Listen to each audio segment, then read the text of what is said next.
রাজধানীর ডেমরায় চিপস ও চানাচুরের প্যাকেট বানানোর প্যাকেজিং কারখানায় ভয়াবহ অগ্নিকাণ্ডের ঘটনা ঘটে। বৃহস্পতিবার দুপুরে আমুলিয়া মডেল টাউনের ভেতরে অমুক নামে কারখানায় ভয়াবহ অগ্নিকাণ্ডের ঘটনা ঘটে। এ সময় সুজন নামে এক শ্রমিক গুরুতর আহত হয়েছে, যাকে ঢাকা মেডিকেল কলেজে হাসপাতালে চিকিৎসার জন্য নেওয়া হয়েছে।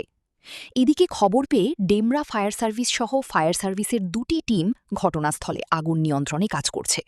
প্রাথমিকভাবে জানা গেছে, মেশিনের ঘর্ষণের ফলে ওই কারখানায় অগ্নিকাণ্ডের ঘটনা ঘটে। বিষয়টি নিশ্চিত করে ডেমরা ফায়ার সার্ভিসের senior station officer Mohammad Ali বলেন, আগুন নিয়ন্ত্রণে ফায়ার সার্ভিসের দুটি টিম ইতিমধ্যে কাজ শুরু করেছে। সুজন নামে একজন আহত হয়েছে, তাকে দ্রুত সময়ের মধ্যে ঢাকা মেডিকেল কলেজ হাসপাতালে পাঠানো হয়েছে চিকিৎসার জন্য। কারখানায় অগ্নি নির্বাপন ব্যবস্থা আছে কিনা এই বিষয়ে খতিয়ে দেখা হচ্ছে। তবে ক্ষয়ক্ষতির পরিমাণ সম্পর্কে এখনও জানা যায়নি। এই বিষয়ে তদন্ত কমিটি গঠন করা হবে। এ বিষয়ে ডেমরা থানার পুলিশ পরিদর্শক তদন্ত মোহাম্মদ মুরাদ হোসেন পিপিএম বলেন, আহত ব্যক্তিকে ঢাকা মেডিকেল কলেজ হাসপাতালে বার্ন ইউনিটে ভর্তি করানো হচ্ছে।